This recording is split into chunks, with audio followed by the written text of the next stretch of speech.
Hi dear students, मैं आपकी दोस्त आपकी होस्ट शिवानी अग्रवाल आपके फेवरेट चैनल गेटवे क्लासेस में लेकर आई हूँ आज BNC 502 BNC 602 essence of Indian traditional knowledge का यूनिट 2 जिसका नाम है Indian culture, Indian literature, culture, tradition and practices. बहुत अच्छा यूनिट है। और अगर हम इंपॉर्टेंट क्वेश्चंस की देखिए बात करें, ये तो सिलेबस है पूरा का पूरा। इसमें ब्राह्मी स्क्रिप्ट बहुत ज्यादा इंपॉर्टेंट है। फिर उपनिषद के बारे में जरूर पढ़िएगा, महाभारत पढ़िएगा, पुराण ये वन मार्क के लिए पढ़ लीजिएगा, ये पुराण वाला 1 मार्क के लिए। इसके बाद बुद्धिस्ट लिटरेचर को, जैन लिटरेचर का क्वेश्चन लॉन्ग में, ये मतलब लॉन्ग में, और ये वाला लॉन्ग में करिएगा। कौटिल्य के अर्थशास्त्र के बारे में जरूर पढ़कर जाइएगा। इसके बाद मलयालम लिटरेचर और तेलुगु लिटरेचर बहुत अच्छा है। संगमा लिटरेचर जो है वो 7 मार्क्स में तैयार करिएगा, ठीक है। बाकी तो फिर छोटे छोटे क्वेश्चन है ही। तो ये तीनों question, Brahmi script, Jain literature, ठीक है, और उसके बाद संगमा लिटरेचर, ये 7 मार्क्स में इंपॉर्टेंट है। मतलब 5 मार्क्स में, यानी लॉन्ग क्वेश्चंस में इंपॉर्टेंट है। यूनिट अपने आप में बहुत ज्यादा इंपॉर्टेंट होने वाला है, क्योंकि हमने हर टॉपिक से पहले जो PYQs हैं वो बहुत अच्छे से मेंशन कर दिए हैं। इसके अलावा लास्ट में आपको 1 मार्क के वेरी शॉर्ट क्वेश्चन भी मिलेंगे विद आंसर्स। जो भी PYQs हैं वो सारे हैं, ठीक है। तो चलते हैं। पहले सबसे पहले हमारा आता है इवोल्यूशन ऑफ स्क्रिप्ट। ये जो स्क्रिप्ट होती है, अब स्क्रिप्ट क्या होती है, जैसे जो हम हिंदी लिखते हैं ना, तो ये जो हिंदी, ये जो हम लिख रहे हैं इसी को स्क्रिप्ट बोलते हैं। जैसे जब हम ये लिख रहे हैं टेबल, तो इसको इंग्लिश स्क्रिप्ट या ब्रिटिश स्क्रिप्ट बोलेंगे, ठीक है। तो evolution of script and languages in India, यानी कि जो ये हैं स्क्रिप्ट हैं, उनका किस तरह से उद्भव और विकास हुआ।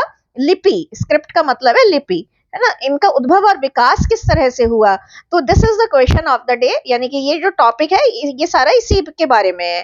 तो अगर हम पहले बात करें तो सबसे पहले आती है हमारी हरप्पन स्क्रिप्ट, ठीक है। हरप्पन स्क्रिप्ट की अगर हम बात करें तो ये हरप्पन स्क्रिप्ट जो है, इसको सबसे पहले तो आपको याद रखना है इंदुस स्क्रिप्ट के उसमें भी जाना जाता था, यानी इसे इंदुस स्क्रिप्ट भी कहा जाता था, क्योंकि ये इंदुस सिविलाइजेशन में डेवलप हुई थी।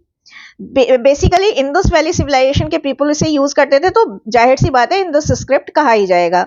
अब जो हरप्पन स्क्रिप्ट है ये अनडेसिफर्ड थी। अनडेसिफर्ड का मतलब है नॉट येट डिकोडेड। इसको डिकोड नहीं करा जा सका, यानी कि ये रीडेबल नहीं थी, अंडरस्टैंडेबल नहीं थी। और इसके ओरिजिनेटर भी अननोन है, ठीक है। किसने इसे ओरिजिनेट करा, किसने इसकी फाउंडेशन डाली, वो भी अननोन है, ठीक है। तो 3 पॉइंट हो गए ये। अब है स्क्रिप्ट में क्या होता था, ये वाला पॉइंट बहुत इंपॉर्टेंट है। स्क्रिप्ट में क्या होता था, पिक्टोरियल सिंबल्स यूज होते थे, है ना। जैसे कि एनिमल्स की इमेजेस हो गई, ह्यूमंस की इमेजेस हो गई, ज्योमेट्रिक शेप्स हो गई, जैसे ऐसे करके, है ना। जैसे मान लीजिए ये करके, तो ये इस तरह से ये जो पिक्टोरिकल सिंबल्स थे ये यूज होते थे इसमें। और पिक्टोरियल सिंबल्स की जब बात आती है तो आपको याद रखना है एनिमल्स की फिगर, ह्यूमंस की फिगर, ट्रीज की फिगर, ज्योमेट्रिकल शेप्स, है ना, ये सब। अब जो स्क्रिप्ट है वो राइट टू लेफ्ट लिखी जाती है, जैसे कि ये हमारी लिखी जा रही है राइट टू लेफ्ट, है ना। तो इसमें कुछ याद करने वाला नहीं है, राइट टू लेफ्ट है। ये बड़ा इंपॉर्टेंट पॉइंट है, ये कई बार 1 मार्क में आ जाता है ना। तो राइट टू लेफ्ट है, इसको राइट टू लेफ्ट लिखा जाता था। स्क्रिप्ट कहाँ पाई गई है, ज्यादातर सील्स में, मोहर पर, टैबलेट्स पर, पॉटरी पर, है ना, यहाँ पर पाई गई है। Script does not have a clear distinction between upper case and lower case letters. अब स्क्रिप्ट में कोई भेदभाव नहीं है, कोई अंतर नहीं है। स्क्रिप्ट का डिस्टिंक्शन का मतलब है डिफरेंस। आपको याद ना हो तो डिफरेंस लिख लीजिएगा। स्क्रिप्ट में कोई डिफरेंस नहीं है अपर केस और लोअर केस लेटर्स का। अपर केस और लोअर केस लेटर का मतलब है कैपिटल और स्मॉल लेटर्स का, इसमें कोई भेदभाव नहीं है। इसमें कैपिटल और स्मॉल लेटर का एज सच कोई वर्णन नहीं है। लिगेचर्स, लिगेचर्स का मतलब होता है संयुक्ताक्षर। अगर हम लिगेचर्स की बात करें तो लिगेचर क्या होते हैं, जैसे श्रा है ना। तो इसमें श्रा में क्या होगा कि आपका बना होगा शा और रा, ठीक है। तो ये लिगेचर्स होते हैं, ये ध्यान रखिएगा। जैसे त्रा है, त्रा में क्या बना होगा, ता और रा बना होगा। जैसे कक्षा का शा होता है, इसमें क्या बना होता है, का प्लस शा। तो ये इसको लिगेचर्स कहते हैं। तो लिगेचर्स जो है are use to represent more complex sounds and concept. Ligatures का यूज कहाँ होता था, जब ज्यादा कॉम्प्लेक्स साउंड और कॉन्सेप्ट को अभिव्यक्त करना होता था, तो वहां पर लिगेचर्स का यूज होता था। स्क्रिप्ट में लगभग 400 सिंबल है। यहाँ हमने बताया था ना कि स्क्रिप्ट को इमेजेस के माध्यम से शो करा जाता था। तो स्क्रिप्ट में लगभग 400 सिंबल्स हैं, डिफरेंट डिफरेंट। कहीं वो ह्यूमन के हैं, कहीं जोग्राफिकल शेप्स हैं, कहीं ट्रीज हैं, एनिमल्स हैं। Most inscriptions are short with an average of 5-6 symbols. ज्यादातर जो इंस्क्रिप्शन है, जो मतलब इंस्क्रिप्शन का मतलब खुदाई जहाँ जो हुई है। ज्यादातर इंस्क्रिप्शंस जो हैं वो शॉर्ट हैं, बहुत संक्षिप्त हैं और उनमें केवल 5 या 6 सिंबल्स हैं। तो इस तरह से ये है। और भी कुछ पॉइंट आप जोड़ना चाहें तो मैं आपको बता देती हूँ। इसमें क्या होता था कि टॉप लाइन होती थी, जो भी हड़प्पन स्क्रिप्ट है इसमें टॉप लाइन होती थी। अब टॉप लाइन का मतलब क्या है? टॉप लाइन का मतलब है कि horizontal line runs across the top of the letters, यानी एक हॉरिजॉन्टल लाइन जो है अक्षर के ऊपर रन करती थी, जैसे हिंदी में हम करते हैं ना।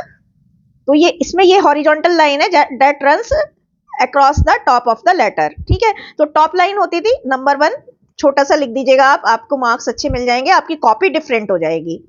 एक इसमें है कि आपका ये जो है क्या कहते हैं, इसमें अगर हम बात करें तो it is composed of 48 primary letters. इसमें 48 प्राइमरी लेटर्स थे, कैरेक्टर्स थे, प्राइमरी कैरेक्टर्स कह दीजिए।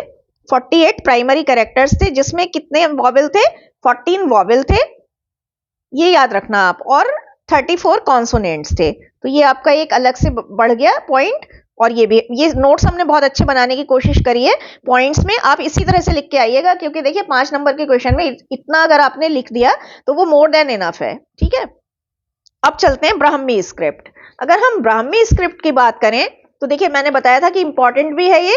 तो ब्राह्मी स्क्रिप्ट में सबसे पहले जो है इसको इंडियन स्क्रिप्ट के रूप में भी जाना जाता था। जैसे इसको इंदुस स्क्रिप्ट के रूप में जाना जाता था हड़प्पन को, तो इसको जो है इंडियन स्क्रिप्ट के रूप में भी जाना जाता है। इसके पहले कि मैं आगे बढ़ूं, मैं छोटे छोटे पॉइंट बता देती हूँ इसमें जो एड ऑन हमें करने हैं। एक तो ये सेमी अल्फाबेटिक है, ये जो है सेमी अल्फाबेटिक स्क्रिप्ट है।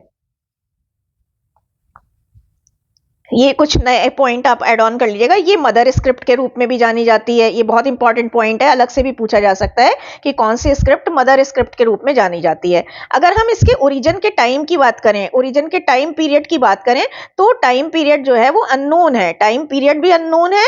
और इसके जो फाउंडर्स हैं, ओरिजिनेटर्स हैं, ओरिजिनेटर टाइम पीरियड अननोन है, देखिए एक बार देख लीजिए। और इसके जो ओरिजिनेटर्स हैं यानी फाउंडर्स हैं, वो भी अननोन है। उसके बारे में भी एक डिस्प्यूटेड और डिबेटेड टाइमलाइन है। ओरिजिनेटर्स के बारे में एक डिबेटेड टाइमलाइन है। क्यों है?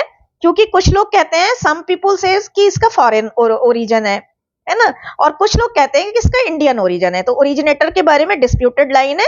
कुछ लोग इसे क्या कहते हैं, फॉरेन से निकली है ये बोलते हैं, और कुछ लोग इसे क्या बोलते हैं, ये इंडियन ओरिजिन से निकली है ऐसा बोलते हैं। तो ये कुछ पॉइंट है जो आपको एड ऑन करने में आराम रहेगा, आप कर लीजिएगा। उसके बाद आता है ब्राह्मी स्क्रिप्ट को इंडियन स्क्रिप्ट के रूप में जाना जाता है।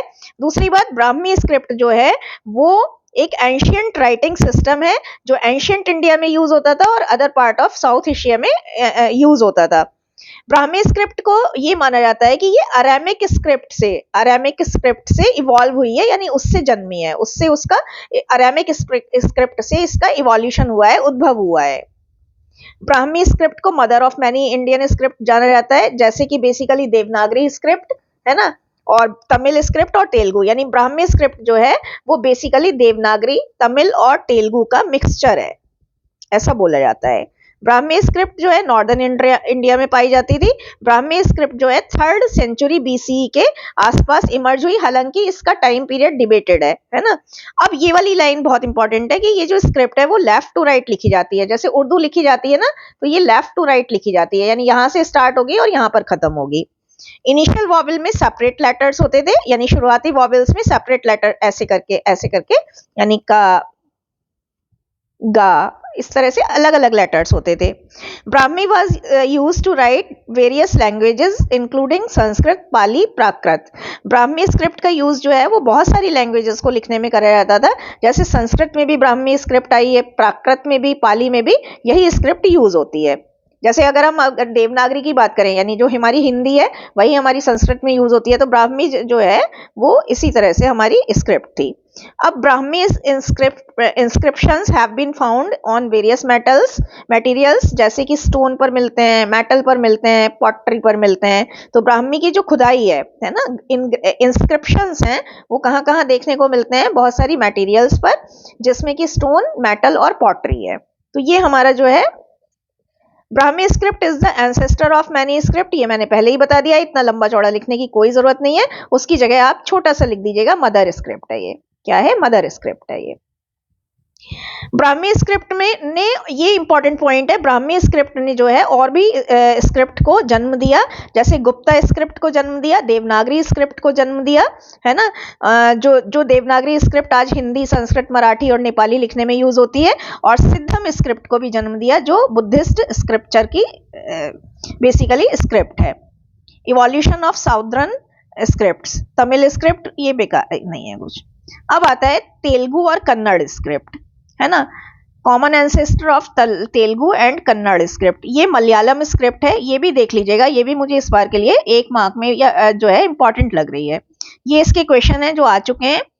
देखिए बहुत टाइम पर बहुत सारे लोग इंडिया में आए, बहुत सारे रेशियल टाइप्स आए, बहुत सारी प्रजातियां आई, बहुत सारी लैंग्वेजेस, रिलीजियंस फैले, है ना, बहुत सारे कल्चर आए, है ना। तो ये जो बहुत सारे कल्चर हैं, इनका जो इंटरमिंगल हुआ, रेसेस का, प्रजातियों का जो मिश्रण हुआ, प्रजातियों कल्चर को जो एक दूसरे के साथ जो इंटरमिंगल हुआ, आपस में एक दूसरे के साथ मिलाए गए, तो उससे जो है एक कंपोजिट कल्चर अपने आप में बनकर आया। और इसी के बनने से बहुत सारी स्क्रिप्ट का इवोल्यूशन हुआ, बहुत सारी लैंग्वेजेस उभर कर आई भारत में। तो उसमें क्या है कि इंडस वैली सिविलाइजेशन, अब जो है इंडस स्क्रिप्ट कब इमर्ज हुई, इंडस स्क्रिप्ट जो है वो इस टाइम पीरियड में इमर्ज हुई अपने यूनिक सिंबल्स और राइटिंग स्किल्स स्टाइल्स के साथ। वैदिक पीरियड की अगर बात करें तो वैदिक पीपुल जो हैं वो अपनी खुद की लैंग्वेज लाए थे जो संस्कृत थी, है ना, अपनी खुद का राइटिंग सिस्टम लाए थे जैसे ब्राह्मी। माइग्रेशन एंड एक्सचेंज, जब लोग डिफरेंट लोग आए, जैसे कि पर्शियंस आए, ग्रीक आए, सेंट्रल एशियंस आए, ये जब इंडिया आए तो इन्होंने बहुत सारी स्क्रिप्ट के डेवलपमेंट में प्रभाव डाला, बहुत सारी लैंग्वेजेस के डेवलपमेंट में प्रभाव डाला, बहुत सारी कल्चर्स के डेवलपमेंट में प्रभाव डाला। अगर हम बात करें ब्राह्मी स्क्रिप्ट की, तो देखिए ब्राह्मी स्क्रिप्ट में आपको जो याद रखना है वो सबसे पहले क्या याद रखना है, मैं इसको आगे बता देती हूँ। ब्राह्मी स्क्रिप्ट को आपको इसमें एक्चुअली आपको ये पॉइंट याद रखने हैं कि ये जो है 2000 ईयर्स बैक डेवलप हुई थी। It was developed 2000 years back, ठीक है। अब हम अगर बात करें तो ये बेसिकली मलयालम स्क्रिप्ट जो है डिराइव्ड फ्रॉम, ये ली गई है, कहां से ली गई है, दूसरा पॉइंट हो गया ये कहां से ली गई है, ये ली गई है तमिल से, ये ली गई है संस्कृत से, यानी ये इनका मिश्रण है, और ये ली गई है कुछ द्राविडियन लैंग्वेजेस से, द्रविड़ लैंग्वेजेस से ली गई है। तो ये basically it is the intermingle of Tamil, Sanskrit and various Dravidian languages. अगर हम बात करें तो ये बेसिकली क्या होता है, इसमें क्या होता है, इसमें फीचरिंग 54 कैरेक्टर्स, इसमें 54 कैरेक्टर्स होते हैं। और अगर हम बात करें तो इसमें होते हैं 15 वॉवेल्स होते हैं और बाकी के 42 कॉन्सोनेंट्स होते हैं। तो ये वाली बात आप याद रखिएगा, ठीक है। अगर हम और भी बात करें मलयालम स्क्रिप्ट की, तो इसमें वॉवेल हार्मनी होती है, इसमें अल्फाबेटिक ऑर्डर होता है, ये बहुत इंपॉर्टेंट है, अल्फाबेटिक ऑर्डर होता है, अल्फाबेटिक ऑर्डर होता है। और अगर हम बात करें तो लिरिकल ब्रिलियंस होती है, यानी ये एक दूसरे से बड़े लिरिकल, जैसे कला, खला, कल, चल, इस तरह से लिरिकल ब्रिलियंस होती है। तो इससे लैंग्वेज का जो है मतलब पढ़ने का मोनोटोनसनेस हट जाती है और पढ़ने में मजा आता है, उसको एक रस आता है, उसको एक स्वाद आता है, मतलब पढ़ने में नीरसता नहीं लगती बल्कि अच्छा लगता है, आप पढ़कर अच्छा फील करते हैं, राइट।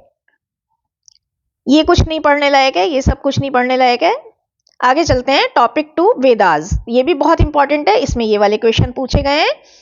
अगर हम वेदास की बात करें तो वैसे तो आपको अभी तक जो पता होगा वो तो ये पता होगा कि 4 वेदास होते थे, लेकिन आपको एक चीज यहां पर ये याद रखनी है और ये बहुत इंपॉर्टेंट है कि नाट्यशास्त्र जो है वो 5th वेदा के रूप में काउंट होता है, इसकी अकाउंटेबिलिटी जो है वो 5th वेदा के रूप में कही जाती है। ऋग्वेद, अगर हम बात करें तो सबसे ओल्डेस्ट वेदा है ऋग्वेद, जिसमें 1028 सूक्तास हैं, सूक्त का मतलब हाइमन्स, यानी कि रिदमिकल लाइंस होती हैं, एक तरह से हम कह सकते हैं, दोहे कह सकते हैं, जो भगवानों की स्तुति करते हैं। प्रेज का मतलब स्तुति करते हैं और इस ब्रह्मांड की व्याख्या करते हैं या इस ब्रह्मांड का वर्णन करते हैं। तो बेसिकली आपको जो याद रखना है वो ये 4 चीजें याद रखनी है कि ये सबसे प्राचीन वेद है, ओल्डेस्ट वेद है ऋग्वेदा। इसमें इतनी सूक्त है ना, और किसके बारे में है ये सूक्त?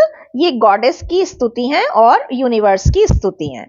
अब यजुर्वेद, यजुर्वेद जो है वो बेसिकली रिचुअल्स और सेक्रीफाइसेस को बताता है। सेक्रीफाइसेस का मतलब प्रैक्टिसेस। तो ये बहुत सारे रीति रिवाजों और परंपराओं को बताता है कि कैसे हमें बहुत सारे रीति रिवाज करने हैं। जैसे शादी में क्या क्या होना चाहिए, फेरे होने चाहिए, है ना, और शादी में जयमाल होनी चाहिए। तो ये बेसिकली, या अगर हम दिवाली का फंक्शन सेलिब्रेट कर रहे हैं तो हमें हवन करना है पहले। तो ये इसमें बहुत सारे रिचुअल्स और सेक्रीफाइसेस के बारे में बताया जाता है। और बेसिकली इसमें प्रोज फॉर्मूलाज होते हैं जिनको यजूज बोला जाता है। ये क्या गाइड करते हैं? That guide priest in performing ceremonies. ये पुजारियों की हेल्प करते हैं सेरेमनीज को, परंपराओं को परफॉर्म करने में, प्रथाओं, सेरेमनीज का मतलब संस्कारों को परफॉर्म करने में। जैसे अन्नप्राशन संस्कार में कौन कौन सी रिचुअल्स होंगे, है ना। जैसे अगर आप अपना बर्थडे सेलिब्रेट कर रहे हैं तो उसमें क्या क्या रिचुअल्स होंगे। तो यजुर्वेद में बेसिकली आपको ये याद रखना है कि ये इसमें रिचुअल्स हैं और सेक्रीफाइसेस हैं जो बेसिकली प्रीस्ट को गाइड करते हैं सेरेमनीज को परफॉर्म करने में। इसे आप शादी वाले से याद रखिएगा कि शादी में जैसे कौन कौन से मंत्र बोले जाएंगे, कहाँ कौन कौन से रिचुअल्स होंगे, कि पहले जो है हल्दी होगी, फिर मेहंदी होगी, है ना, आजकल जैसे जितने चीजें होती हैं। सामवेदा, ए कलेक्शन ऑफ मेलोडीज। इसमें समन्स हैं, चैंट्स हैं, मंत्राज हैं। चैंट का मतलब मंत्र होते हैं, है ना, जो रिचुअल्स और सेरेमनीज में यूज करे जाते हैं। अब जैसे विवाह में संस्कार कौन कौन से होंगे ये तो आपको बताया गया है यजुर्वेदा में। उन संस्कारों में मंत्राज कौन कौन से बोले जाएंगे, समन्स कौन कौन से बोले जाएंगे, मेलोडीज कौन कौन सी बोली जाएंगी, ये सामवेद में होता है। साम का मतलब ही गान होता है ना। अथर्ववेद, अथर्ववेद में स्पेल्स होते हैं, इनकैनेशंस होते हैं। स्पेल्स का मतलब बहुत सारी चीजें जो हम, जिसे हमें क्या कहते हैं, स्पेल कैसे करनी है ना। और इनकैनेशंस का मतलब है मंत्राज, चैंट, है ना। अगर नहीं याद रहे तो इनकैनेशन का मतलब है सेक्रेड यानी हॉली, और चैंट्स यानी मंत्र। इसमें प्रेयर्स होती हैं किसके लिए? लोगों के बचाव के लिए, लोगों की हीलिंग के लिए, लोगों को आराम देने के लिए, लोगों की समृद्धि के लिए। तो लोगों के वेल विशेस के लिए, लोगों के कल्याण के लिए इसमें बेसिकली प्रेयर्स होती हैं और सेक्रेड इनकैनेशंस होते हैं, सेक्रेड मंत्राज होते हैं, स्पेल्स होती हैं। अब अगर हम नाट्य शास्त्र की बात करें तो देखिए, नाट्य शास्त्र क्या है? एक एंशियंट इंडियन ट्रिटाइज है। ट्रिटाइज का मतलब एक हॉली बुक है, जिसमें किसके बारे में है? ये आर्ट परफॉर्म करने के बारे में है।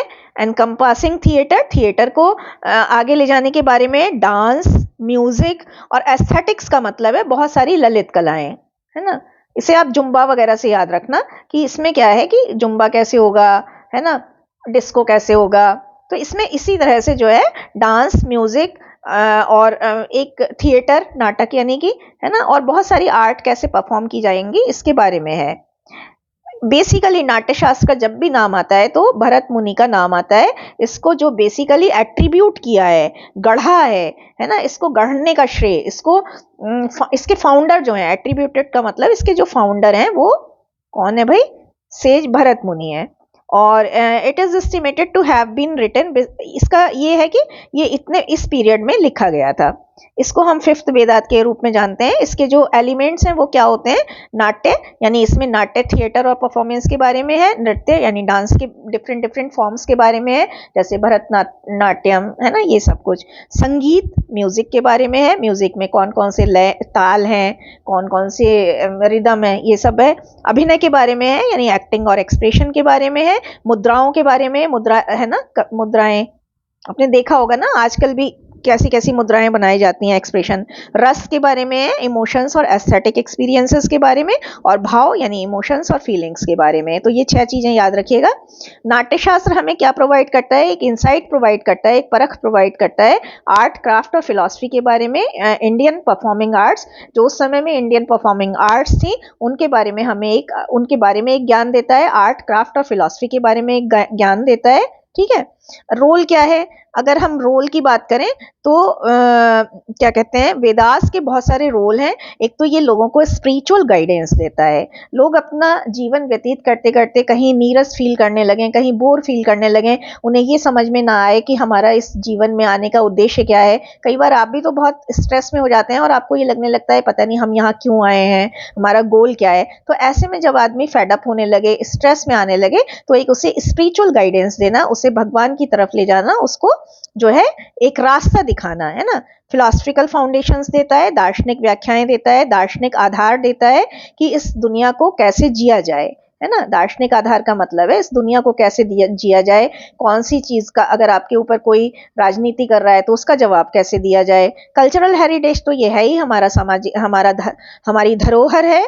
इसमें मॉरल कोड होते हैं। मॉरल कोड का मतलब what is wrong, what is right, है ना। Differentiate, distinction between right and wrong, यानी difference between right versus wrong, है ना। डूज वर्सेस डोंट्स, क्या करना है क्या नहीं करना है। एथिकल, क्या एथिकल है क्या नॉन एथिकल है, ये सब बताया जाता है इसमें, है ना। और साइंटिफिक इंसाइट भी इसमें होते हैं। ये देखिए कितने इंपॉर्टेंट बात है कि इसमें साइंटिफिक इंसाइट भी होते हैं।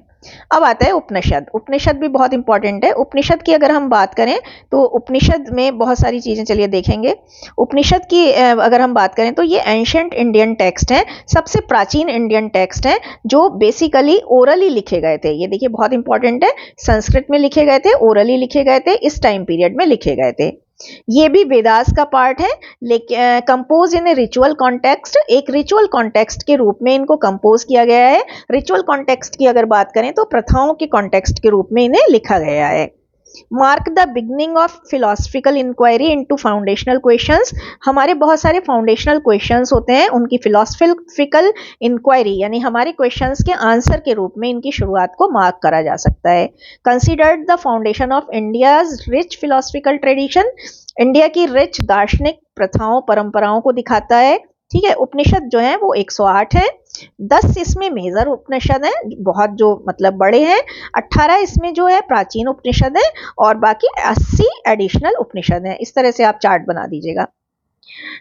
जो कुछ वेल नोन उपनिषद हैं, चांडोग्य उपनिषद, तैत्तिरीय उपनिषद, ये बहुत इंपॉर्टेंट है। तैत्तिरीय उपनिषद, कथा उपनिषद, मांडुक्य उपनिषद, ये भी बहुत इंपॉर्टेंट है। मांडुक्य उपनिषद, बृहद्रारण्यका उपनिषद है, केना उपनिषद है, ईसा उपनिषद है, मुंडका, ये भी बहुत इंपॉर्टेंट है। मुंडका उपनिषद है। ऐत्रेया उपनिषद, ये भी इंपॉर्टेंट है। और स्वदेशवात्रा उपनिषद। तो उपनिषद बेसिकली क्या है, 108 है। और अगर हम बात करें तो 10 इसमें जो है वो मेन है, 18 जो है अर्ली है, और 80 जो है इसमें एडिशनल उपनिषद है। इतना भर लिखाएंगे आप तो बहुत हो जाएगा। अगर हम रोल और इंपॉर्टेंस की बात करें उपनिषद की, तो वही स्पिरिचुअल गाइडेंस हमें देते हैं, पर्सनल ट्रांसफॉर्मेशन करते हैं। यानी आप जब एक तरह का काम करते करते थक जाते हैं तो आपकी पर्सनालिटी को एक अपलिफ्ट करते हैं, आपको ट्रांसफॉर्म करते हैं, आपको बदलाव की तरफ ले जाते हैं। आपका पर्सनालिटी डेवलपमेंट एक तरह से हम कर सकते हैं, पर्सनालिटी डेवलपमेंट या पर्सनालिटी इंप्रूवमेंट करते हैं।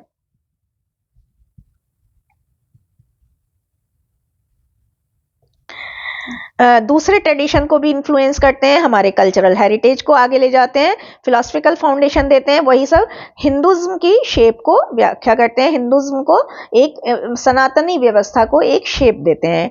टाइमलेस विजडम है, टाइम से परे हटकर इसमें ज्ञान है, यानी हर देश, हर काल, हर परिस्थिति के लिए इसमें ज्ञान है। चाहे आगे दुनिया कितनी भी आगे बढ़ जाए, चाहे हम कितने भी एडवांस हो जाएं, चाहे हम कितने भी फास्ट फॉरवर्ड हो जाएं, लेकिन इसमें ज्ञान जो है वो हमारा हर देश, हर काल, हर समय में काम आएगा, हर परिस्थिति में काम आने वाला ज्ञान है। तो टाइमलेस विजडम है एक। और भी अगर हम बात करें तो इसमें डिस्कशन किसके बारे में करा गया है, nature of being and the self, यानी हमारे बीइंग एंड द सेल्फ के नेचर के बारे में, अपनी नेचर, हमारी खुद के नेचर के बारे में, प्रकृति के बारे में, फाउंडेशन ऑफ लाइफ, लाइफ की फाउंडेशन के बारे में, क्या होता है डेथ के बाद, द गुड लाइफ, अच्छी लाइफ के बारे में, इंटरेक्टिंग विद अदर्स, दूसरे लोगों से इंटरेक्शन करा गया है। अदर इंपॉर्टेंट टेक्स्ट, दूसरी इंपॉर्टेंट टेक्स्ट जो है वो है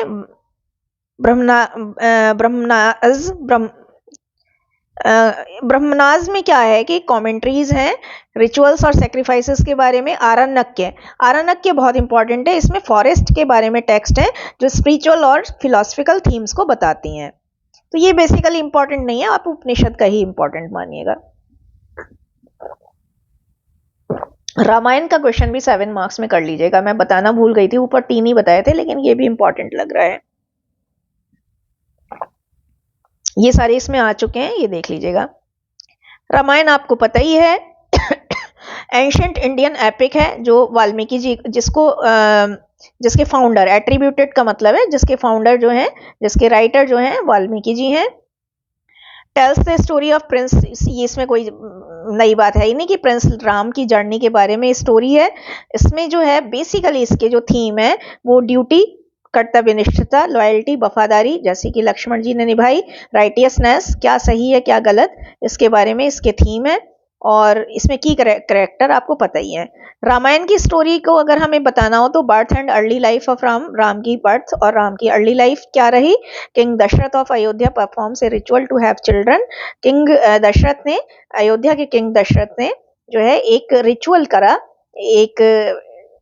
एक कर्मकांड करा, बच्चे उनके नहीं हो रहे थे तो बच्चों को आमंत्रित करने के लिए, बच्चे करने के लिए उन्होंने एक कर्मकांड करा।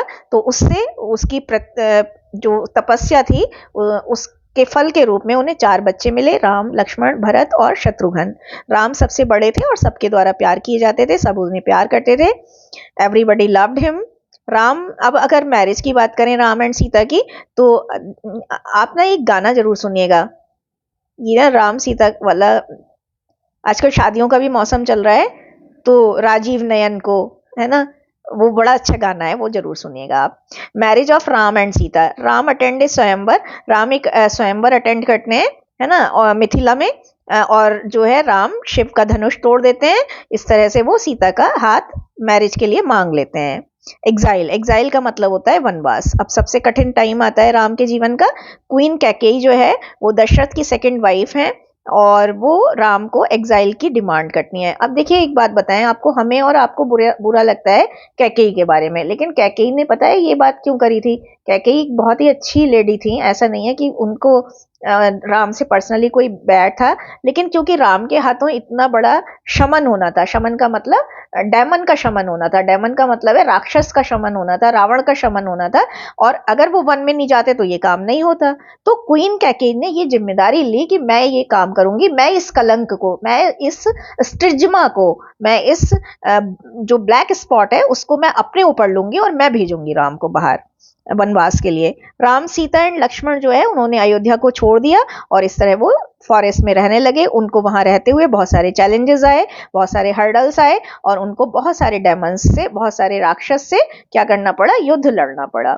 सीताज एब्डक्शन, एब्डक्शन का मतलब होता है किडनैपिंग, यानी कि सीता का अपहरण। अब सीता का अपहरण भी जो हुआ था उसके बारे में भी कथा है कि वो छाया सीता थी, असली सीता नहीं थी। तो रावण जो है वो लंका के राजा थे और उन्होंने सीता को किडनैप कर लिया, उसको लंका ले गए, उनको लंका ले गए। ठीक है, राम और लक्ष्मण सीता की सर्च में गए और इस तरह से वो हनुमान जी से मिले जो एक मंकी के रूप में एक गॉड थे। हनुमान जी ने सीता जी की सीता को पाने में बहुत हेल्प करी और लंका ले जाने में राम की बहुत हेल्प करी। फिर वार का आ जाता है, राम और रावण बहुत ही फायर्स बैटल में, बहुत ही घनघोर बैटल में इंगेज हो गए। राम ने रावण को मार दिया और इस तरह से सीता को रेस्क्यू करा, बचाया। राम, सीता और लक्ष्मण जो है अयोध्या लौटे। राम का रेन का मतलब शासन, राम का शासनकाल, राम जो है राम अयोध्या के राजा बन गए और उन्होंने विजडम और जस्टिस से, न्याय से राज्य किया। राम और सीता हैप्पीली रह रहे थे और सीता को इवेंचुअली फिर बैनिश्ड कर दिया गया, वनवास दे दिया गया फॉरेस्ट की तरफ।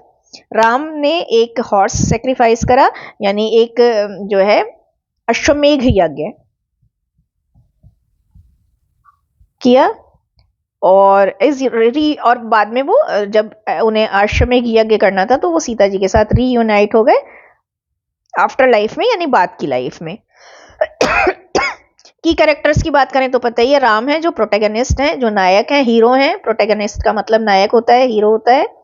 अयोध्या के राजकुमार हैं। सीता राम की वाइफ हैं, ये आपको पता ही है सब। हनुमान जी मंकी गॉड हैं। रावण लंका का राजा है, एंटागोनिस्ट है, यानी कि ये विलेन है। की थीम इसके मैंने बताया था, ड्यूटी है, राइटियसनेस है, लव है, लॉयल्टी है, करेज है।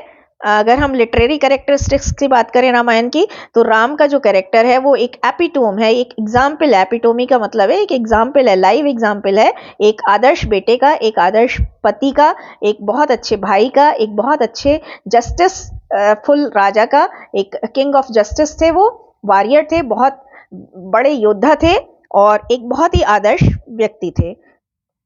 ह्यूमन अपील, रामायण की एक बहुत गहरी ह्यूमन अपील है कि क्या है अब वो ह्यूमन अपील कि बुराई का नाश जो है, बुराई कभी नहीं जीतती, सच्चाई हमेशा जीतती है बुराई के ऊपर। Nature and human emotions, epic जो है एक्सप्लोर करता है कनेक्शन किसके बीच में, नेचर और ह्यूमन इमोशंस के बीच में, क्योंकि देखिए राम ने बहुत सारी लाइफ अपनी जो है नेचर के साथ व्यतीत करी थी।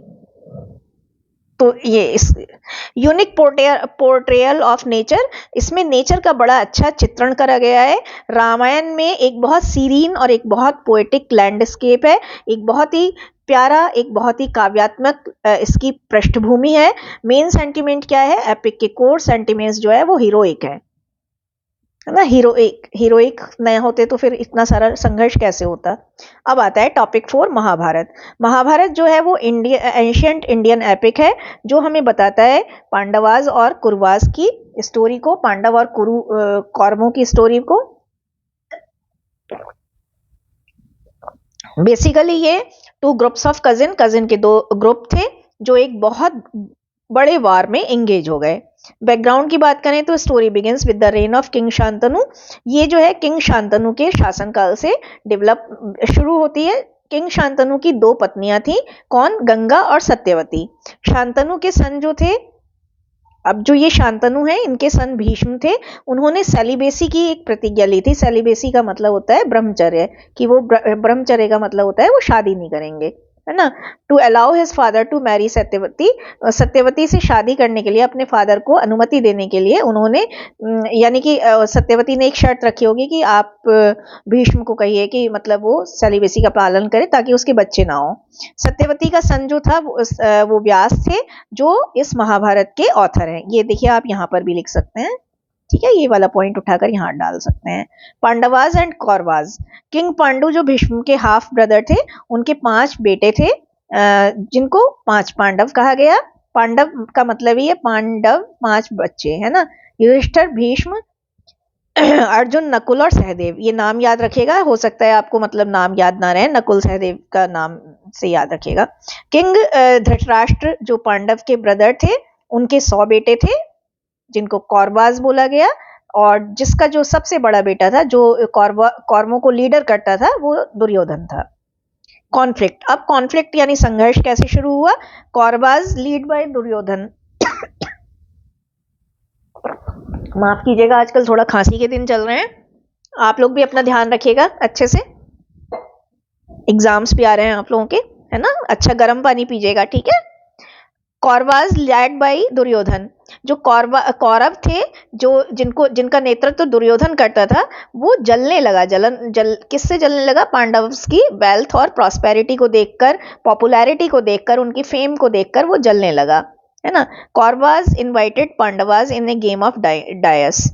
कौरवों ने क्या करा, पांडवों को एक ध्रुत की, डायस का मतलब वही होता है, डायस का मतलब पासा, है ना, ये जो जिसमें 6 आते हैं, पासा जो होता है, पासे के गेम में यानी ध्रुत के गेम में के लिए इनवाइट किया और उसको ड्यूप कर लिया। ड्यूप का मतलब छल लिया।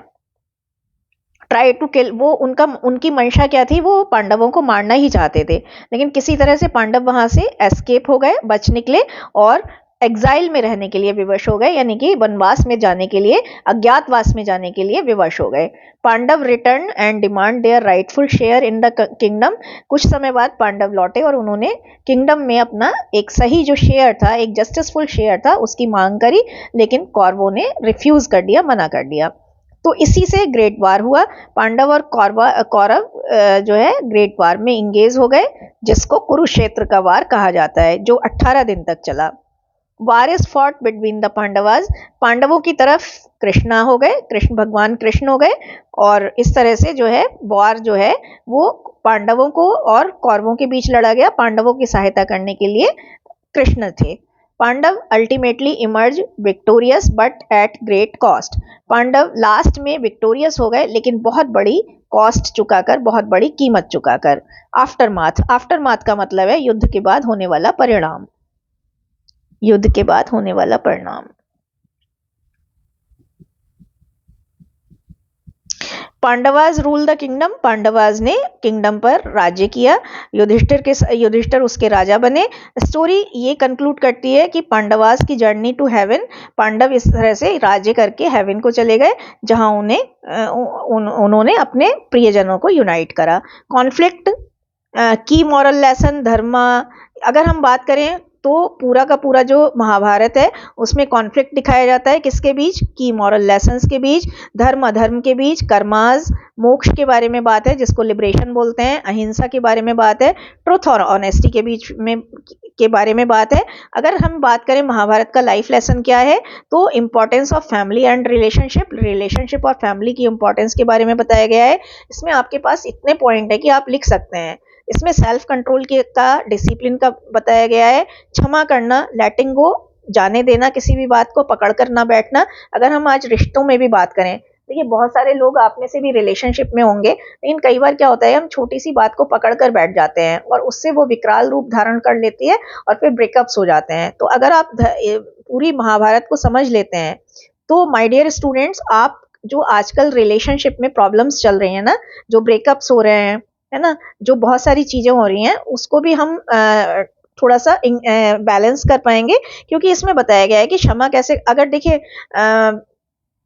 द्रौपदी इतना बड़ा कमेंट ना करती, है ना, कि अंधे का बेटा अंधा, तो ये होता ही नहीं। और अगर वो इसे मजाक में ले जाते तो भी चीजें टल सकती थी। तो कई बार हम जो है ना, छोटी छोटी चीजों को हम उसका ताड़ बनाने लगते हैं, टू मेक ए मोल, है ना, हम उसका मतलब तिल का ताड़ बनाने लगते हैं। तो ब्रेकअप इसीलिए भी होते हैं। तो यहाँ पर हमें सिखाया गया है कि फॉरगिवनेस की क्या वैल्यू है, किसी चीज को लेटिंग गो, जाने देने की क्या वैल्यू है। गर्लफ्रेंड ब्रेकअप हो भी जाता है, लड़की चली भी जाती है आपकी लाइफ से, तो कोई प्रॉब्लम नहीं है, आगे बढ़ते रहिए, अपनी पढ़ाई को अचीव करते रहिए, नई लड़की मिलेगी वो उससे अच्छी होगी। आप मेरा एक्सपीरियंस एक बार बहुत ध्यान से देखिएगा। हर बार, वैसे तो देखिए पहला प्यार बहुत इंपॉर्टेंट होता है, लेकिन हर बार जब नया पर्सन मिलता है तो वो पुराने पर्सन से कई गुना अच्छा होता है। ये मेरा एक्सपीरियंस है और आप भी देखिएगा। ह्यूमिलिटी एंड मॉडेस्टी, इसमें ह्यूमिलिटी के बारे में सिखाया गया है, यानी उदारता के बारे में सिखाया गया है, किस तरह से नम्रता के बारे में सिखाया गया है। परसिवरेंस एंड रेजिलियंस, धैर्य कैसे हमें रखना है वो सिखाया गया है। Literary characteristics of the Mahabharata, epic narrative है इसका, हीरोइक स्टोरी है फ्रेम स्टोरी के साथ। लिटरेरी डिवाइसेस के बारे में बात करें तो एलिगोरी है, मेटाफर, सिम्बली, पर्सोनिफिकेशन, हाइपरबोल है। स्टाइल के बारे में बात करें तो पोएटिक लैंग्वेज है, डिस्क्रिप्टिव लैंग्वेज है, डायलॉग्स हैं इसमें। थीम की बात करें तो वो सारे थीम आप लिख दीजिएगा। राइट, धर्म यानी राइटस लिविंग, किस तरह से हमें सही से जीना है। कर्मा, है ना, मोक्ष, कर्मा के बारे में इसमें बहुत बड़ा बताया गया है। ह्यूमन नेचर के बारे में बताया गया है। अगर हम, ये वाला इंपॉर्टेंट है क्वेश्चन 5 मार्क्स के लिए, teaching of Ramayana and Mahabharata, Mahabharata और रामायण दोनों की टीचिंग क्या है? तो देखिए दोनों ही की बात करें तो ड्यूटी और रिस्पॉन्सिबिलिटी को दोनों में ही बहुत ज्यादा बल दिया गया है, बहुत ज्यादा इस पर एम्फेसिस किया गया है। दोनों में ही लॉयल्टी और डिवोशन का बहुत ज्यादा वैल्यू समझाई गई है। दोनों ही जो है वो गुड वर्सेस इविल के चारों तरफ दौड़ते हैं, यानी अच्छाई पर अच्छाई की जीत, बुराई पर अच्छाई की जीत। अच्छाई हमेशा जीतती है ना, triumph of good over evil, triumph का मतलब विजय है, अच्छाई की विजय इविल बुराई के ऊपर, जैसे राम ने रावण को मार डाला। सेल्फ कंट्रोल के बारे में है, डिसिप्लिन के बारे में है, ये मैंने अभी बताया यहाँ पर भी, है ना, कि फॉरगिवनेस और लेटिंग गो का बहुत बड़ा इंपॉर्टेंस है लाइफ में। इंपॉर्टेंस ऑफ फैमिली, फैमिली की इंपॉर्टेंस भी बताई गई है। तो ये पांचों पॉइंट लिख लीजिएगा। आपको लगता है कुछ और पॉइंट है तो आप अपना कमेंट बॉक्स में डाल दीजिएगा। महाभारत की बात करें तो धर्म और ड्यूटी के बारे में, कर्मा कॉन्सिक्वेंसेस के बारे में, इसमें तो कर्मा के बारे में बहुत कुछ बोला गया है। सेल्फलेस यानी सेल्फलेस एक्शन के बारे में बताया गया है। ट्रुथ और ऑनेस्टी की क्या इंपॉर्टेंस है। ह्यूमन वीकनेस, मानवीय चरित्र की क्या वीकनेसेस हैं, और किस तरह से हम ग्रीड है हमारे अंदर, किस तरह से हमारे अंदर ओवर एम्बिशन है ना, जैसे दुर्योधन के अंदर थी, क्या हमारा ईगो है। अगर हम इन चीजों पर विजय प्राप्त कर लें तो हमें आधी से ज्यादा जिंदगी हमारी आसान हो जाएगी। कॉमन टीचिंग अगर बोला जाए तो धर्म, मॉरलिटी, सेल्फ रियलाइजेशन, ये सारा है। पुराण का क्वेश्चन भी अच्छा है, आप देख लीजिएगा। पुराण क्या है? इन्फ्लुएंशियल टेक्स्ट है हिंदू फेथ के।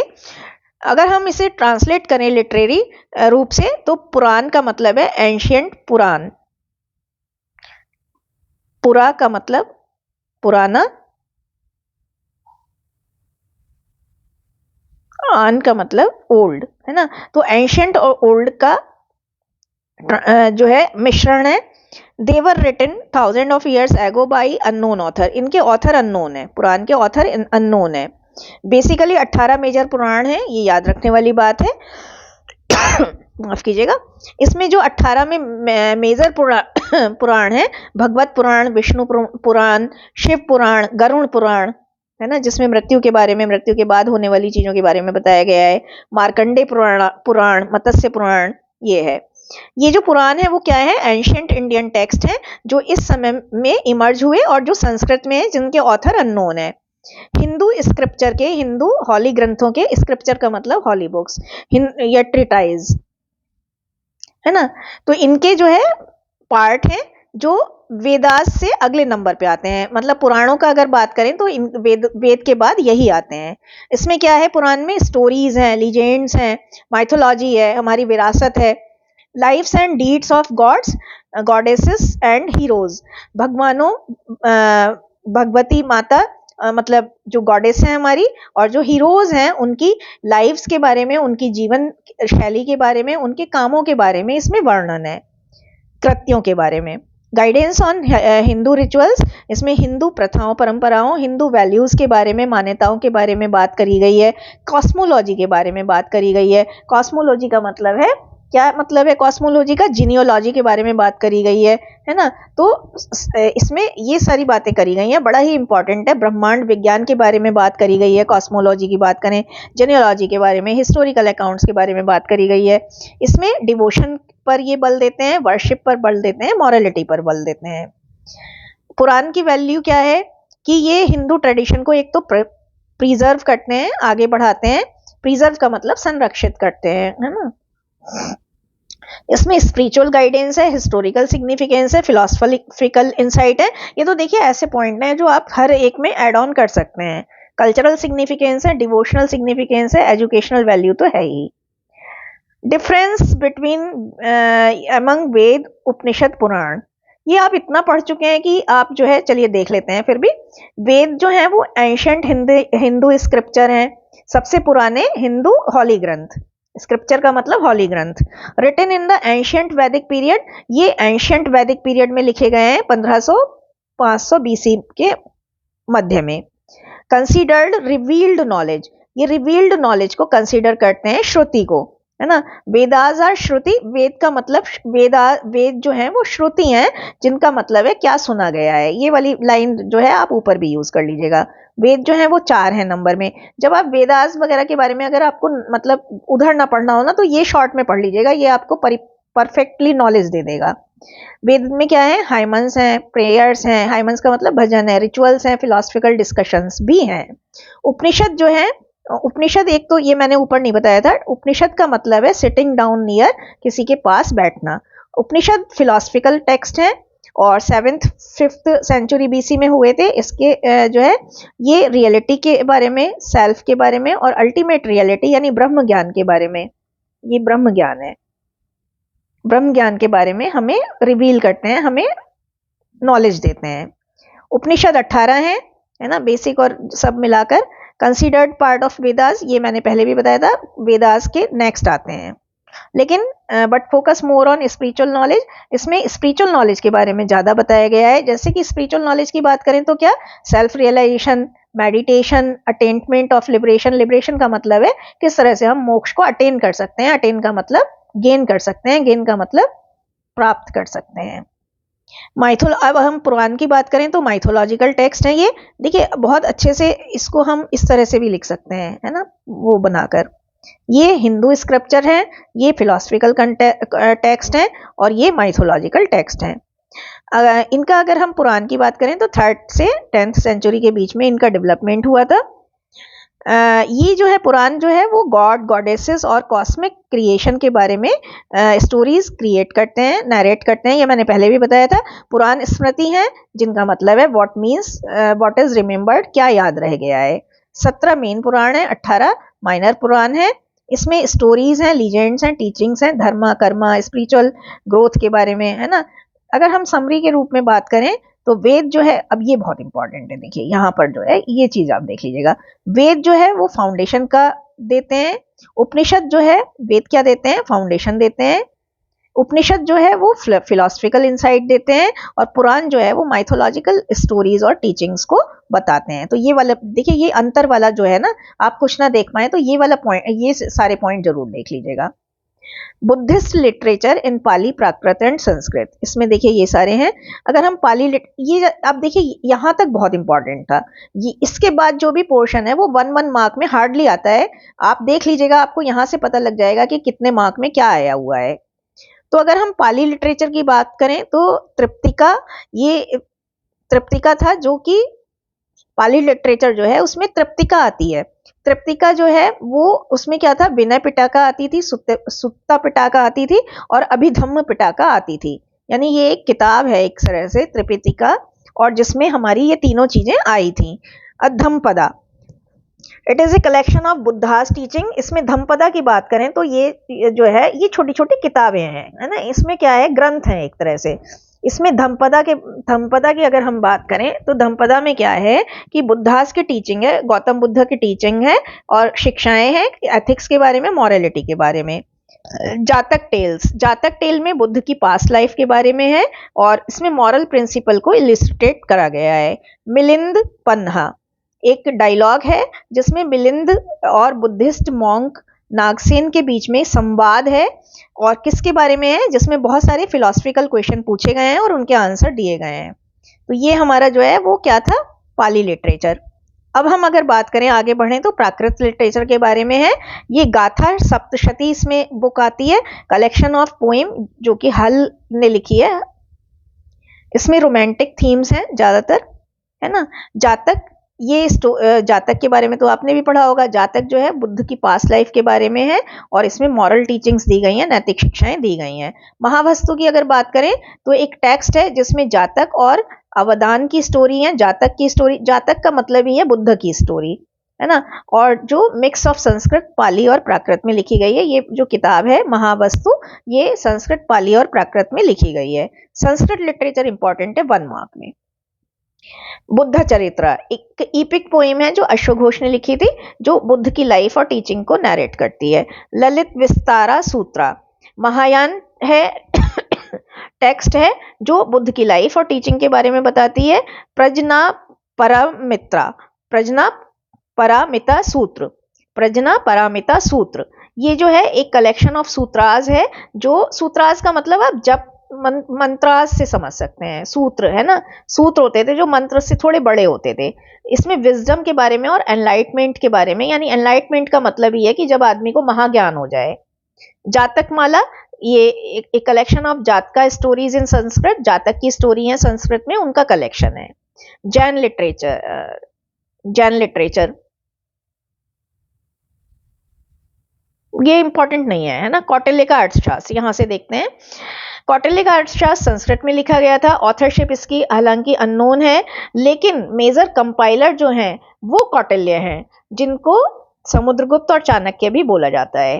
आपको चाणक्य तो पता होगा, समुद्रगुप्त नहीं याद होगा आपको। तो अर्थशास्त्र जो है वो 15 अधिकरण और 180 प्राकरण में बटा हुआ था। ये बहुत इंपॉर्टेंट है, ये आपको याद रखना पड़ेगा। कुछ और याद रहे ना रहे ये याद रखिएगा। इसको जो है बेसिकली साइंस ऑफ वेल्थ के रूप में जाना जाता है, क्योंकि अर्थ का मतलब ही है धन, इकोनॉमी, है ना। तो वेल्थ, वेल्थ के साइंस के रूप में जाना जाता है। अगर हम बात करें तो एल बार्शम जो एक विद्वान है, स्कॉलर हैं, उन्होंने अर्थशास्त्र को कैसे ट्रांसलेट करा है, ए ट्रिटाइज इनटू पॉलिटी, पॉलिटी की ट्रिटाइज यानी एक धर्म ग्रंथ के रूप में। जबकि अगर डीडी कौशाम्बी के बारे में बात करें तो डीडी कौशाम्बी क्या कहते हैं अर्थशास्त्र के बारे में कि ये साइंस ऑफ मटेरियल गेन है, मटेरियल गेन को किस तरह प्राप्त करना है उसकी एक साइंस है। जैसे वो वाली किताब है ना रिच डैड पुअर डैड, तो आप ये समझ लीजिए कि रिच डैड पुअर डैड भी तो यही बताती है कि हाउ टू मैनेज मनी, है ना, how to earn money, how to manage earned money, किस तरह से आपने जो अर्न मनी है उसको मैनेज कैसे करें, इन्वेस्ट कैसे करें। तो बस समझ लीजिए कि ये रिच डैड पुअर डैड की तरह ही ये कौटिल्य का अर्थशास्त्र है, जो हमें ये बताता है कि मटेरियल गेन का साइंस क्या है। अर्थशास्त्र एक एंशियंट इंडियन ट्रिटाइस है जिसमें स्टेट क्राफ्ट के बारे में है, इकोनॉमिक्स के बारे में है और पॉलिटिक्स के बारे में भी है। अभी तक आपने ये नहीं पढ़ा होगा कि पॉलिटिक्स के बारे में भी है, लेकिन it was definitely all about politics also. The text covers various aspect of governance, text में बहुत सारी गवर्नेंस यानी कि शासन की एस्पेक्ट भी बताई गई हैं। जैसे इसमें ये वाला पॉइंट बहुत इंपॉर्टेंट है, जैसे इसमें स्टेट का एडमिनिस्ट्रेशन, किसी भी राज्य का प्रबंधन कैसे होना है, ब्यूरोक्रेसी कैसे होनी है। ब्यूरोक्रेसी के बारे में मैंने आपको पहले भी बताया था पिछले यूनिट में। ब्यूरोक्रेसी का मतलब है कि जहां पर हम लोगों का सिलेक्शन करते हैं उनकी योग्यता के हिसाब से, जैसे आपके कॉलेज में डायरेक्टर होते हैं, फिर डीन्स होते हैं, है ना, वेरियस फैकल्टीज होती हैं। और इसके बारे में ये जो है ट्रेनिंग ड्यूटीज रिक्रूटमेंट पॉलिसीज के बारे में, ये ब्यूरोक्रेसी में यही तो होता है। इकोनॉमिक्स के बारे में है जो ट्रेड कॉमर्स टैक्सेशन और स्टेट फाइनेंसेस के बारे में है।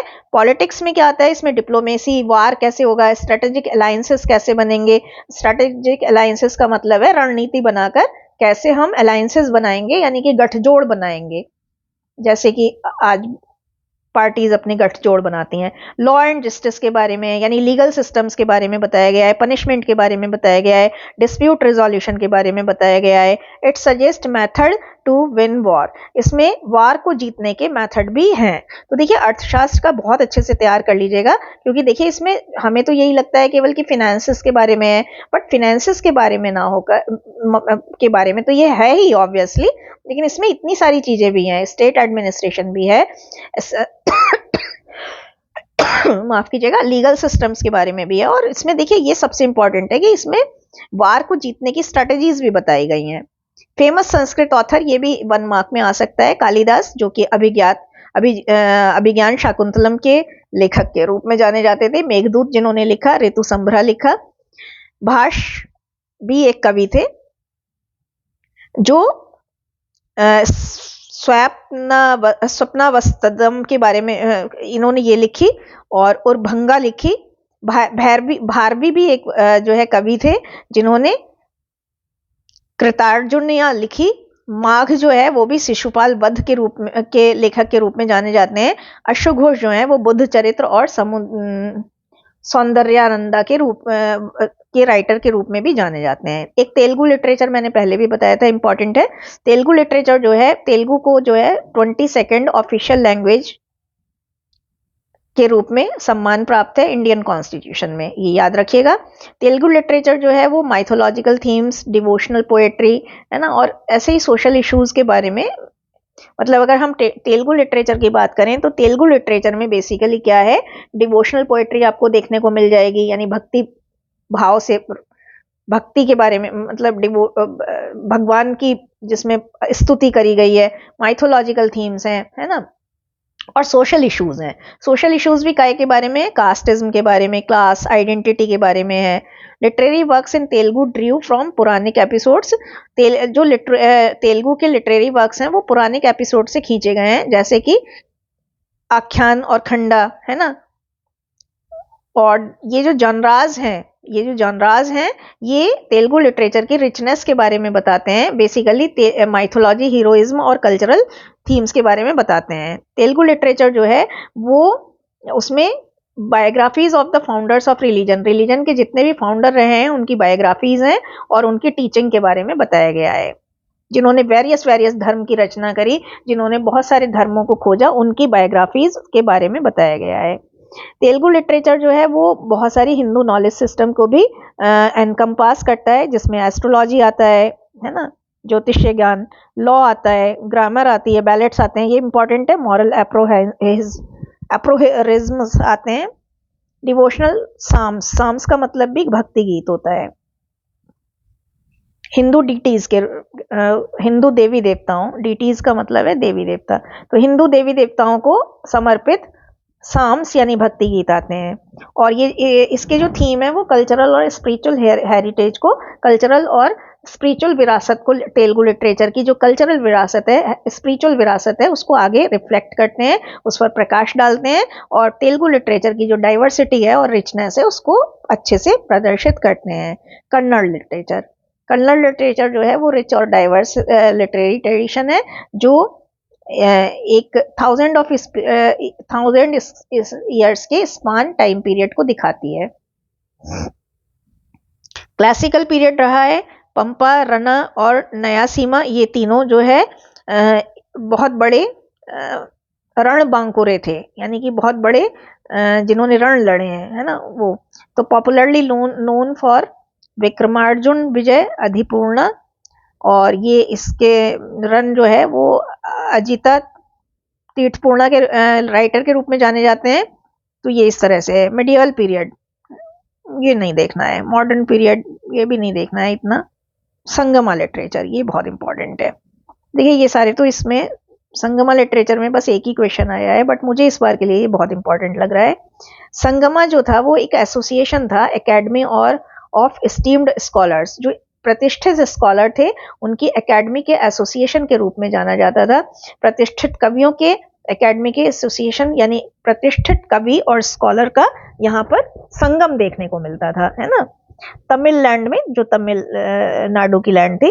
और बेसिकली ये जो स्टीम्ड स्कॉलर और पोएट थे, इनका उद्देश्य क्या था, तमिल लिटरेचर को और तमिल लर्निंग को आगे ले जाना।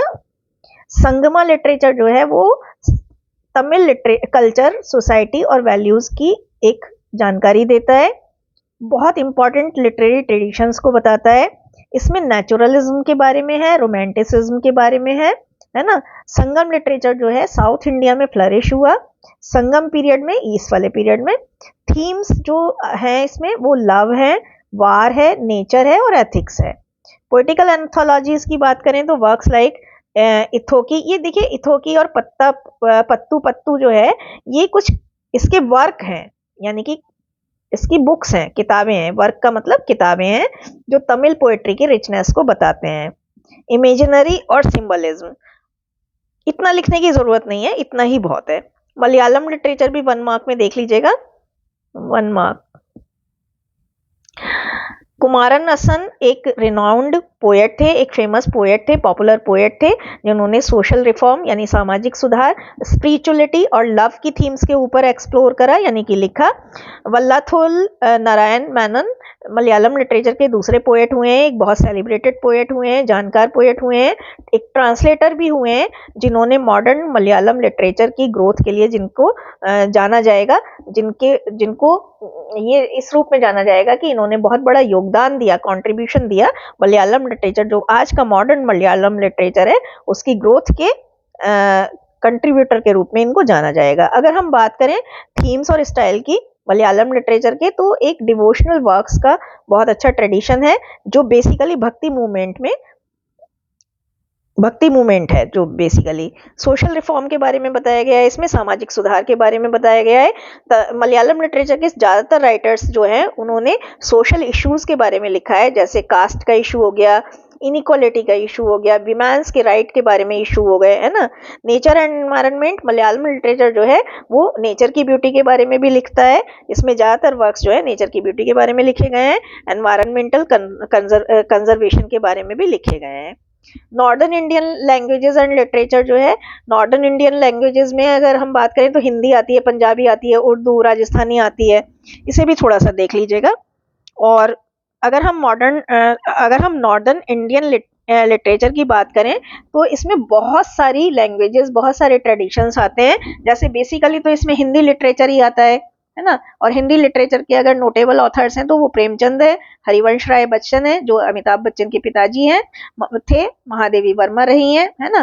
पंजाबी लिटरेचर जो है वो फोल्क ट्रेडिशन और मॉडर्न, ये वाला क्वेश्चन भी देखिए ध्यान दे दीजिएगा आप, इंपॉर्टेंट है।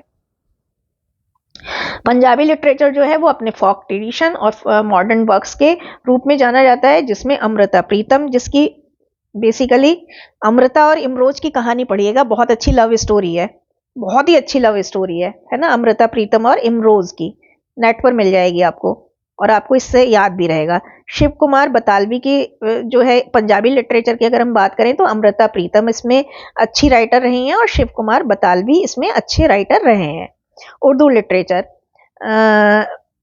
Renowned for its poetic traditions. आप जब अमृता प्रीतम और इमरोज की कहानी पढ़ेंगे ना, इमरोज, तो आपको रोना भी अगर आप थोड़े इमोशनल होंगे ना तो आपको हो सकता है बहुत इमोशनल हो जाए आप। तो उर्दू लिटरेचर की अगर हम बात करें तो पोएटिक ट्रेडिशंस इसके लिए जाना जाता है। इसमें कुछ नोटेबल पोएट थे जैसे गालिब, ये तो आपको पता ही है ना। इस चार गिरह कपड़े की किस्मत गालिब, जिसकी किस्मत में हो यार का गिरेबा होना, है ना। तो ये इश्क नहीं आग का दरिया है, तो ये तो आपको पता ही है। फैज अहमद फैज हुए हैं, मिर्जा गालिब हुए हैं, ठीक है। पर्शियन लैंग्वेज, पर्शियन को फारसी के रूप में भी जाना जाता है, ये वेस्टर्न बाई है, ईरानियन लैंग्वेज है ना। प्राइमरीली कहाँ बोली जाती थी? ईरान अफगानिस्तान में बोली जाती थी, तजाकिस्तान में बोली जाती थी। पर्शियन जो है वो उसकी 3 स्टेजेस रही हैं, ओल्ड पर्शियन, मिडिल पर्शियन और न्यू पर्शियन। पर्शियन जो ओल्ड पर्शियन है वो, बस इतना ही याद रखिएगा। पर्शियन लिटरेचर जो है वो अपनी पोएट्री के लिए विख्यात है, जैसे कि इसमें फेमस पोएट हुए हैं फेरदौसी, रूमी और हाफिज, ये याद रखिएगा। हिंदी लिटरेचर, अब चलिए आइए हिंदी लिटरेचर पर आते हैं। हिंदी लिटरेचर ब्रॉडली जो है 4 पीरियड में क्लासिफाइड हुआ है, आदिकाल, भक्तिकाल, रीतिकाल और आधुनिक काल। इसमें इस तरह से आप बना लीजिएगा।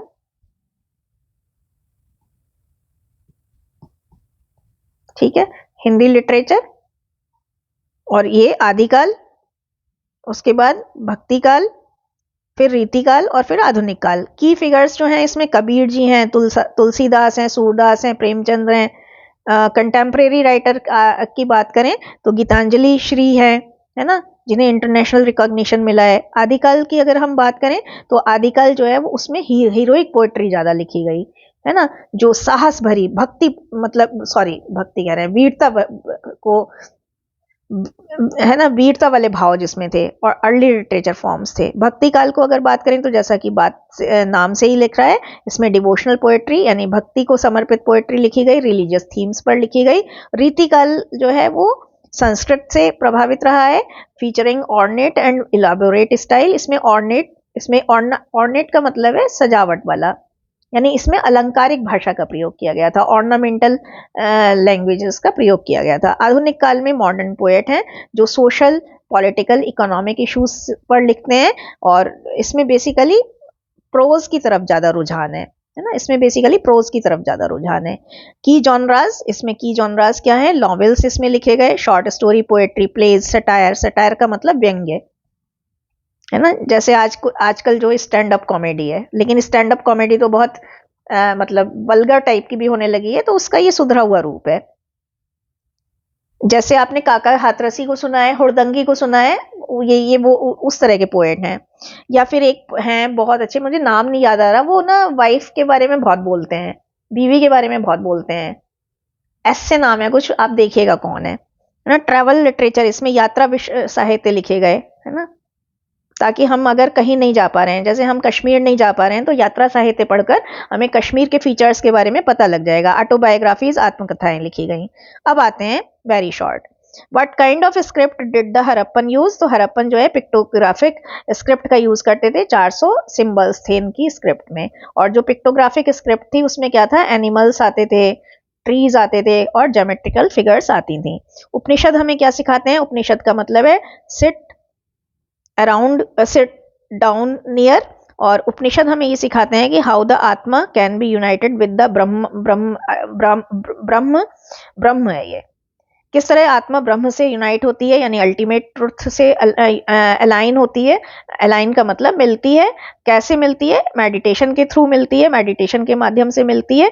कर्मा के रोल के बारे में बताया गया है इसमें। मोक्ष कैसे अचीव कर सकते हैं, मोक्ष को कैसे हम सेल्फ रियलाइजेशन को, अगर हम यहाँ आने का अपना मतलब प्राप्त कर लें, हमें अपने बारे में आत्मज्ञान हो जाए। आत्मज्ञान का मतलब हम यहाँ क्यों आए हैं, हमारा उद्देश्य क्या है, ये सारा। सेल्फ डिसिप्लिन के बारे में उपनिषद हमें बताते हैं, गुरु शिष्य की परंपरा के बारे में भी बताते हैं, और इंडिविजुअल का यूनिवर्स यानी नेचर के साथ क्या संबंध है, एक व्यक्ति विशेष का नेचर के प्रति क्या जिम्मेदारियां हैं, ये बताते हैं।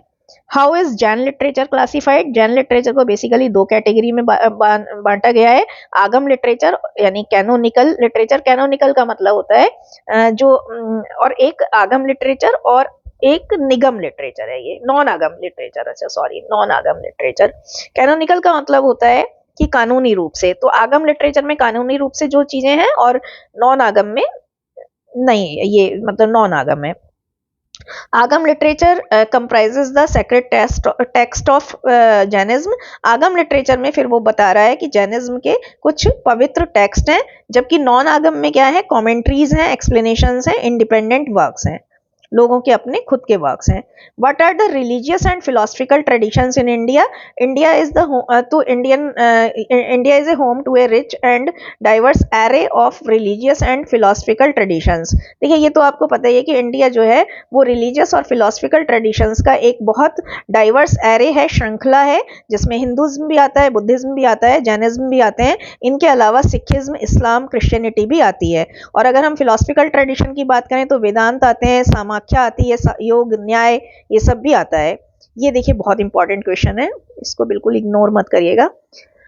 संस्कृत लिटरेचर के बारे में एक नोट लिखना है। संस्कृत ओल्डेस्ट लैंग्वेज है वर्ल्ड की, जिसमें with history dating over 3000 years, है ना।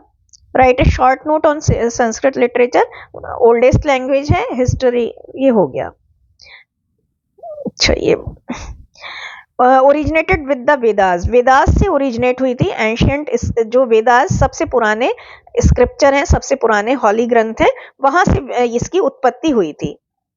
संस्कृत की उत्पत्ति कहां से हुई थी? वेदास से हुई थी। वेदास जो कि सबसे पुराने हॉली ग्रंथ हैं, हॉली बुक्स हैं। स्क्रिप्चर नहीं याद रख पाओ तो ये याद रखना। Encompasses a wide range of genres, genres का बहुत वाइड रेंज है, जिसमें जॉनर्स में क्या क्या आता है, पोएट्री आता है, ड्रामा आता है, फिलोसफी आती है, और साइंस आती है। अगर हम नोटेबल वर्क्स की बात करें तो इसमें वेदास लिखे गए, है ना। संस्कृत लिटरेचर में क्या लिखे गए? वेदास लिखे गए, एपिक्स लिखे गए, महाकाव्य लिखे गए, है ना, और क्लासिकल पोएट्री लिखी गई, जैसे कि महाकाव्य और काव्य। फिलोसफिकल टेक्स्ट में उपनिषद लिखे गए, भगवत गीता, ब्रह्म सूत्र, ये सब इसी में लिखे गए। अगर हम बात करें इम्पैक्ट की, प्रभाव की, तो संस्कृत लिटरेचर ने इंडियन कल्चर को एक नई शेप दी है, एक नई आकृति दी है। ये हमारी आर्ट, लिटरेचर और थॉट को प्रभावित करती है। हिंदी लिटरेचर, ये वाला भी बहुत इंपॉर्टेंट है 1 मार्क में। हिंदी लिटरेचर की एक रिच और डाइवर्स बॉडी है। ये देखिए पहले ही पढ़ा चुके हैं, तो इसमें कुछ ज्यादा पढ़ाने वाली बात नहीं है, बेकार में टाइम वेस्ट होगा। 4 आश्रम आपको नहीं बताए थे, तो 4 आश्रम, ब्रह्मचर्य आश्रम है, स्टूडेंट लाइफ है, ये मैंने फर्स्ट यूनिट में बता दिए हैं। गृहस्थ आश्रम में जो है 25 से 50 की है, और इसमें 0 से 25 है। सेल्फ डिसिप्लिन ब्रह्मचर्य में सिखाया जाता है। गृहस्थ आश्रम में जो है हमें फैमिली बनानी होती है, कैरियर को परस्यू करना होता है, हाउस होल्ड ड्यूटीज का, चिल्ड्रन को कैसे रेज करना है, बॉर्न एंड ब्रॉट करना है, वो सब बताया जाता है। वानप्रस्थ आश्रम में डिटैचमेंट के बारे में बात की जाती है, ये पहले ही बता चुके हैं। What are the different languages, ये भी इंपॉर्टेंट है। 22 ऑफिशियल लैंग्वेजेस हैं, जिसमें ये सारी लैंग्वेजेस आती हैं। 2 rivers flowing from east to west direction in India, Narmada river और ताप्ती रिवर। देखिए नोट्स बहुत अच्छे से बनाने की कोशिश की है। इंडो स्क्रिप्टिंग सिस्टम के 2 फीचर बताने हैं, तो देखिए पहले ही पढ़ा चुकी हूँ मैं। 4 बुद्धिस्ट पाली लिटरेचर, ये भी देख लीजिएगा। दीघा निकाया, मध्यमा निकाया, संयुत्य निकाया और अनगुत्रा निकाया, ये 4 वो हैं। तो इस तरह से ये हमारा यूनिट था।